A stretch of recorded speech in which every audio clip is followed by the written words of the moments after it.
जय श्री कृष्ण दोस्तों। ग्यारस माता का जन्म विष्णु भगवान के शरीर से बद्रीनाथ धाम में हुआ था। माता ने मूर्धन्य राक्षस का वध करके देवताओं की रक्षा की थी।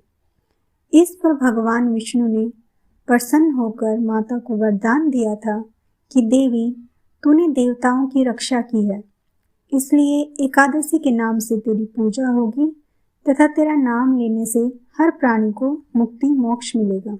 आज एकादशी है। मैं आज की इस वीडियो में आपके लिए 2 कथाएं लेकर आई हूँ जो एकादशी के दिन जरूर सुनी जानी चाहिए। पहली कथा है ग्यारस माता की कथा, मतलब एकादशी माता की कथा, और दूसरी कथा है जया एकादशी की व्रत कथा। आप दोनों कथाएं बड़े ध्यान से सुनिएगा, श्रद्धापूर्वक सुनिएगा। भगवान विष्णु की कृपा दृष्टि और ग्यारस माता की कृपा दृष्टि आप पर बनी रहेगी। और अगर आपको वीडियो अच्छी लगे तो वीडियो को लाइक, शेयर, कमेंट जरूर करिएगा और चैनल पर नए हो तो चैनल को सब्सक्राइब कर लीजिएगा। आइए सुनते हैं पहले ग्यारस माता की कथा। एक बार एक राज्य में एक राजा राज करता था। राजा बहुत ही बुद्धिमान और बलशाली था। राजा हमेशा अपनी प्रजा से बहुत प्यार करता और उसका बड़े अच्छे से ध्यान रखता था। प्रजा भी अपने राजा को बड़ा पसंद करती थी और अपने राज्य में बड़ी खुश थी। राजा की 2 बेटियां थीं। राजा अपनी दोनों बेटियों से बहुत प्रेम करता था। राजा की छोटी बेटी देखने में बहुत ही सुंदर थी और आकर्षक थी, लेकिन राजा की बड़ी बेटी छोटी बेटी के मुकाबले थोड़ा कम सुंदर थी। राजा की छोटी बेटी ग्यारस माता की पूजा किया करती थी और व्रत भी करती थी। सभी लोग राजा की छोटी बेटी से बहुत ही प्रेम करते थे और बहुत प्रशंसा किया करते थे। राजा भी अपनी छोटी बेटी को बड़ी बेटी से अधिक प्रेम करते थे, जिस कारण राजा की बड़ी बेटी को अपनी छोटी बहन से बहुत नफरत होने लगी थी। वह मन ही मन उससे ईर्ष्या करने लगी थी। राजा की दोनों बेटियां जब बड़ी हो गई तब एक पड़ोस के राज्य में रहने वाला राजकुमार राजा की बड़ी बेटी के लिए रिश्ता लेकर आया। लेकिन जैसे ही उस राजकुमार की नजर राजा की छोटी बेटी पर पड़ी, वह राजकुमार राजा की छोटी बेटी पर आकर्षित हो गया और उससे पहली नजर में ही प्रेम कर बैठा। उस राजकुमार ने राजा की बड़ी बेटी के साथ विवाह करने से मना कर दिया और उसने राजा से कहा कि मैं आपकी छोटी बेटी से विवाह करना चाहता हूँ। जिसके बाद राजा की बड़ी बेटी यह देखकर अपनी छोटी बहन से बड़ी क्रोधित हो गई और राजा की बड़ी बेटी ने अपनी छोटी बहन को अपना सबसे बड़ा दुश्मन मान लिया।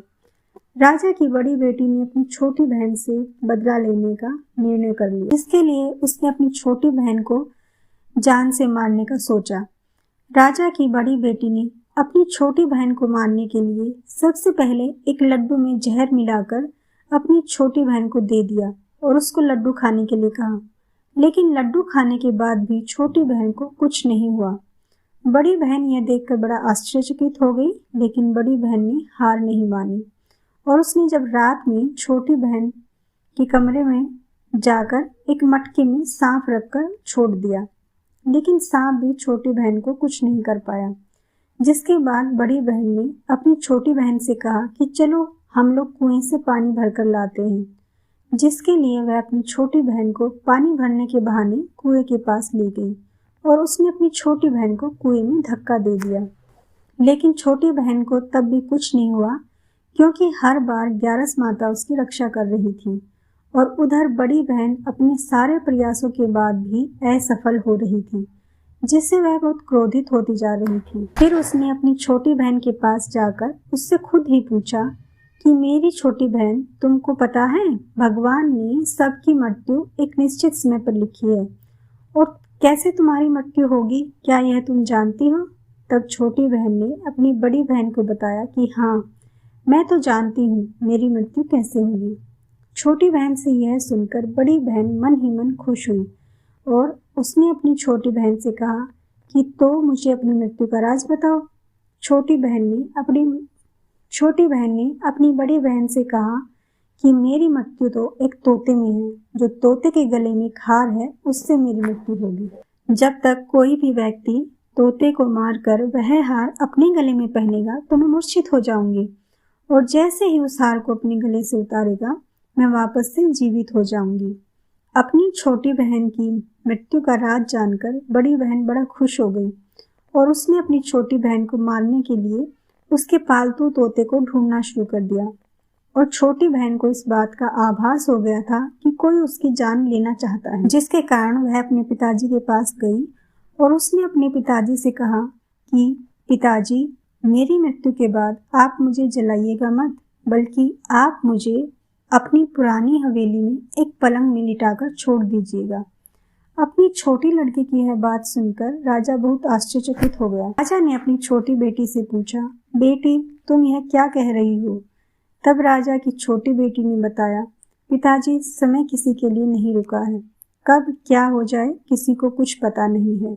और फिर राजा ने अपनी छोटी बेटी से कहा कि तुम ऐसी बातें क्यों कर रही हो? 2-3 दिन में तो तुम्हारा विवाह है। लेकिन छोटी बेटी ने अपने पिताजी को ऐसा करने पर मजबूर कर दिया और उनसे वचन ले लिया। राजा ने भी अपनी छोटी बेटी की बात स्वीकार कर ली और 2-3 दिनों के बाद जब शादी का समय आया तब राजकुमार बारात लेकर राजा के घर आया और राजकुमार और राजा की छोटी बेटी का विवाह शुरू हो गया। जैसे ही राजा की छोटी बेटी राजकुमार के साथ फेरे लेना शुरू करती है तो उसकी बड़ी बहन अपनी छोटी बहन के कमरे में जाकर उसके तोते को पकड़ लेती है और उसको जान से मार देती है। तोते के गले में जो हार था उसको अपने गले में धारण कर लेती है। जैसे ही बड़ी बहन उस हार को अपने गले में धारण करती है तो उधर छोटी बहन 3.5 फेरे ही उस टाइम तक ले पाती है और वहीं पर बेहोश होकर गिर जाती है। जिसके बाद राजा ने बड़े बड़े दर्द हकीमों को बुलवाया और अपनी छोटी बेटी का इलाज करने के लिए कहा। राजा की बात सुनकर वैद्य ने छोटी बेटी को जब चेक किया तो राजा को बताया कि आपकी छोटी बेटी ना तो जीवित है ना ही मरी हुई है। यह मैं ऐसा पहली बार देख रहा हूँ। राजा ने वैद्य और हकीम को यह बात बाहर बताने से मना कर दिया और उनको कहा कि अगर तुमने यह बात किसी को बाहर बताई तो हम तुम्हें फांसी दे देंगे। राजा ने अपनी छोटी बेटी को पुराने महल में जाकर एक पलंग पर लिटा दिया और वहां पर कुछ सैनिकों को तैनात कर दिया। वापस अपने महल पर आ गया। राजा की बड़ी बेटी अपने पिताजी के पास आई और कहने लगी, पिताजी, अगर यह शादी संपन्न नहीं हुई तो आपकी क्या इज्जत रह जाएगी? आप कहें तो मैं आपकी इज्जत बचाने के लिए राजकुमार से शादी करने के लिए तैयार हूँ। जिसके बाद राजा ने अपनी बड़ी बेटी की बात मान ली और राजा ने बड़ी बेटी को छोटी बेटी के कपड़े पहनाकर मंडप पर भेज दिया। लेकिन राजकुमार यह जान गया कि यह राजा की छोटी बेटी नहीं है, बल्कि यह राजा की बड़ी बेटी है। लेकिन जब राजकुमार ने शादी करने से मना किया तो सभी लोगों ने राजकुमार को विवश करके राजा की बड़ी बेटी से बचे हुए फेरों को संपन्न करा दिया, विवाह करवा दिया।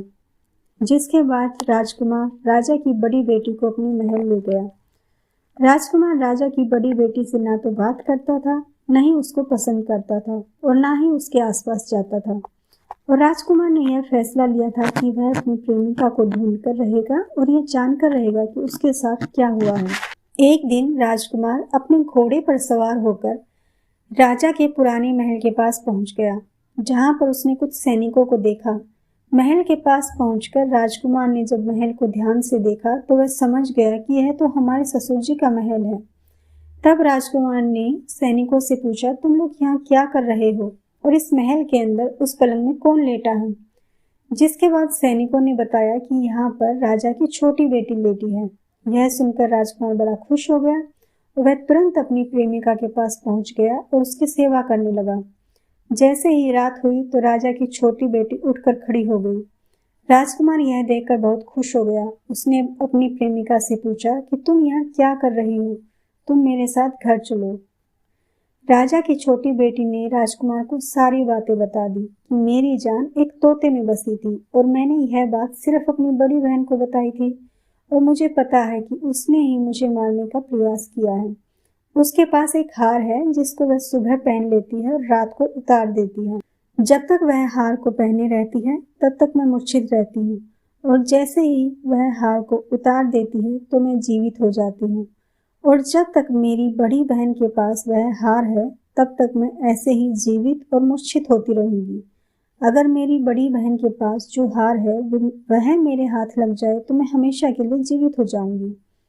राजकुमार यह बात सुनकर राजा की छोटी बेटी के पास रहने का निर्णय ले लेता है और उसने अपने बचे हुए सारे फेरे उस पलंग में लेटी राजकुमार की छोटी बेटी के साथ ले लिए और अपना विवाह पूर्ण कर दिया और वहीं पर रहने लगा। देखते ही देखते कुछ समय में राजा की छोटी बेटी और राजकुमार की पत्नी पेट से हो गई। एक दिन राजकुमार को किसी काम से बाहर जाना पड़ा, तब छोटी बहन के पेट में बहुत तेज दर्द होने लगा, जिसके बाद उसने ग्यारस माता का आह्वान किया और ग्यारस माता वहां पर प्रकट हो गई। उन्होंने अपनी भक्त को दर्द से दूर किया और एक पुत्र की प्राप्ति करवाई और वहीं पर अचानक से तभी राजकुमार भी आ गया। राजकुमार ने ग्यारस माता को देखा तो आश्चर्यचकित हो गया। उसने तुरंत माता को प्रणाम किया और ग्यारस माता ने राजकुमार से कहा कि जब तुम्हारा बेटा 5 वर्ष का हो जाए तो तुम अपनी पत्नी का हार आकर इसके गले में डाल देना। और देखते ही देखते राजकुमार और राजा की छोटी बेटी का पुत्र 5 वर्ष का हो गया। तो राजकुमार अपने बेटे से कहता है, बेटा मैं कुछ काम से बाहर जा रहा हूँ, तुम अपनी माता का ध्यान रखना, और वहां से चला जाता है। राजा को बाहर निकलता देख बड़ी बहन के सैनिक देख लेते हैं और बड़ी बहन को जाकर सारी बातें बता देते हैं, जिसके बाद बड़ी बहन अपनी छोटी बहन के पुत्र को वहां से उठवा लेती है और उसको मरवा देती है। छोटी बेटी के पुत्र के 2 टुकड़े करवा देती है। पहला टुकड़ा चक्की के पास छुपा देती है और दूसरा टुकड़ा अपनी पलंग के नीचे रख लेती है। अब ग्यारस माता भिखारी का रूप लेकर आती है। एक भिखारी का रूप रखकर बड़ी बहन के पास चली जाती है, जिसके बाद वहां पर भिक्षा मांगने लगती है। बड़ी बहन अपने नौकरों से कहती है कि जाकर भिक्षा दे दो, लेकिन जैसे ही नौकर ग्यारस माता को भिक्षा देने के लिए आते हैं तो माता उन्हें मना कर देती है और कहती है कि मैं तुम्हारी महारानी से ही भिक्षा लूंगी। जिसके बाद बड़ी बहन स्वयं ही भिक्षा देने के लिए माता के पास आती है। तब माता एक बिल्ली का रूप लेकर उसके कमरे में चली जाती है और वहां पर छोटी बेटी के पुत्र के 2 टुकड़ों को आपस में जोड़ देती है और उसे जीवित कर देती है और उसे वहां से ले जाती है। राजकुमार अपने बेटे को लेकर अपनी पत्नी के पास जाता है और उससे कहता है कि तुम इसका ध्यान रखना, अगर तुम इस बच्चे का अच्छे से ध्यान रखोगी तो मैं तुमसे बात करूंगा। एक दिन राजकुमार अपने बच्चे से कहता है कि तुम मम्मी से उनके गले का हार मांग लो। जिसके बाद राजकुमार का लड़का अपनी मम्मी के पास जाता है और कहता है कि मम्मी मुझे तुम्हारा हार चाहिए जो तुमने गले में पहन रखा है। यह सुनकर पहले तो बड़ी बहन बड़ी क्रोधित होती है, पर उसको याद आता है कि राजकुमार ने कहा था कि अगर मैं इस बच्चे का ध्यान अच्छे से रखूंगी तो वह मुझसे बात करेंगे, जिसके कारण वह हार उस बच्चे को दे देती है और वह तुरंत हार को ले जाकर अपने पिताजी को दे देता है। तभी राजकुमार अपने बेटे को लेकर वहां से जाने लगता है और अपनी पत्नी से कहता है कि तुम हमारे लिए खाना बनाकर रखना, मैं शाम को आकर तुम्हारे साथ खाऊंगा। और वह अपने बेटे को लेकर वहां से चला जाता है। जिसके बाद वह राजा के पास जाता है और उनको सारी बातें बता देता है। राजा अपनी बड़ी बेटी की यह करतूत सुनकर बहुत ही क्रोधित होते हैं और अपनी परवरिश पर ही दोष देने लगते हैं और राजकुमार को अपनी छोटी बेटी के साथ रहने के लिए आदेश दे देते हैं। तो जिस तरह से ग्यारस माता ने छोटी बेटी की हर तरह से रक्षा की, वैसे ही ग्यारस माता अपनी कृपा दृष्टि सब पे बनाए रखे। अब हम सुनते हैं जया एकादशी की व्रत कथा। एक बार अर्जुन ने भगवान श्री कृष्ण से पूछा कि हे भगवान, अब आप कृपा करके मुझे माघ माह के शुक्ल पक्ष की एकादशी का महत्व क्या है, विस्तार पूर्वक बताएं। माघ शुक्ल पक्ष की एकादशी में किस देवता की पूजा करनी चाहिए और इस एकादशी का व्रत की कथा है क्या, उसके करने से किस फल की प्राप्ति होती है, ये आप मुझे बताइए। भगवान श्री कृष्ण कहते हैं, हे अर्जुन, माघ माह के शुक्ल पक्ष की एकादशी को जया एकादशी कहते हैं। इस दिन उपवास रखने से मनुष्य भूत प्रेत पिशाच आदि योनि से छुटकारा मिल जाता है। इस दिन विधि पूर्वक उपवास करना चाहिए। अब मैं तुमसे जया एकादशी व्रत की कथा कहता हूँ, ध्यान पूर्वक सुनना। एक समय की बात है, नंदन वन में उत्सव का आयोजन हो रहा था। देवता ऋषि मुनि सभी उस उत्सव में मौजूद थे। उस समय गंधर्व गा रहे थे और गंधर्व कन्याएं नृत्य कर रही थी। इन्हीं गंधर्व में से एक माल्यवान नाम का गंधर्व भी था जो बहुत ही सुरीला गाता था। जितनी सुरीली उसकी आवाज थी उतना ही उसका रूप भी सुंदर था। गंधर्व कन्याओं में से एक पुष्यवती नामक नृत्यांगना भी थी। पुष्यवती नामक गंधर्व कन्या ने माल्यवान नामक गंधर्व को देखते ही उस पर आसक्त हो गई तथा अपने हाव भाव से उसे रिझाने का प्रयास करने लगी। माल्यवान भी उस पुष्पवती पर आसक्त होकर अपने गायन का सुर ताल भूल गया। इससे संगीत की लय टूट गई और संगीत का सारा आनंद बिगड़ गया। सभा में उपस्थित देवगणों को यह अच्छा नहीं लगा। माल्यवान के इस करते से इंद्र भगवान नाराज होकर उन्हें श्राप देते हैं कि स्वर्ग से वंचित होकर मर्त्युलोक में पिशाचों सा जीवन भोगो, क्योंकि तुमने संगीत जैसी पवित्र साधना का तो अपमान किया ही है, साथ ही सभा में उपस्थित गुरुजनों का भी अपमान किया है। एक बार माघ के शुक्ल पक्ष की जया एकादशी के दिन दोनों ने कुछ भी भोजन नहीं किया और न ही कोई पाप कर्म किया। उस दिन मात्र फल फूल खाकर ही पूरा दिन उन्होंने व्यतीत किया। भूख से व्याकुल तथा ठंड के कारण बड़े ही दुख के साथ पीपल वृक्ष के नीचे इन दोनों ने एक दूसरे से सटकर बड़ी कठिनतापूर्वक पूरी रात काटी। पूरी रात अपने द्वारा किए गए कृत्य पर पश्चाताप भी करते रहे और भविष्य में इस प्रकार के भूल न करने के लिए भी ठान लिया और सुबह होते ही दोनों की मृत्यु हो गई। अनजाने में ही सही उन्होंने एकादशी का उपवास किया था। भगवान के नाम का जागरण भी हो चुका था और परिणाम स्वरूप प्रभु की कृपा से इनकी पिशाच योनि से मुक्ति हो गई और पुनः अपनी अत्यंत सुंदर अप्सरा और गंधर्व के देह धारण करके तथा सुंदर वस्त्रों तथा आभूषणों से अलंकृत होकर दोनों स्वर्गलोक को चले गए। देवराज इंद्र उन्हें स्वर्ग में देखकर आश्चर्यचकित हुए और पूछा कि वे श्राप से कैसे मुक्त हुए। तब उन्होंने बताया कि भगवान विष्णु की कृपा उन पर हुई। हमसे अनजाने में माघ शुक्ल एकादशी यानी जया एकादशी का उपवास हो गया, जिसके प्रताप से भगवान विष्णु ने हमें पिशाची जीवन से मुक्त कर दिया। इस तरह से जया एकादशी का व्रत करने से भक्त को पूर्व में किए गए पाप कर्मों से भी मुक्ति मिलती है।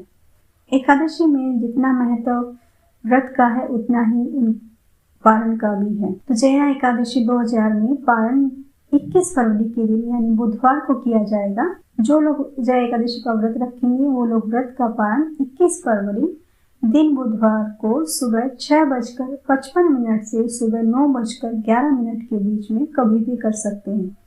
उस दिन द्वादशी तिथि समाप्त होने का समय 11:27 पर है और द्वादशी तिथि के समापन से पहले ही पारण कर लेना चाहिए। तो ये थी आज की जानकारी। अगर आपको अच्छी लगी हो तो वीडियो को लाइक, शेयर, कमेंट जरूर करें। धन्यवाद।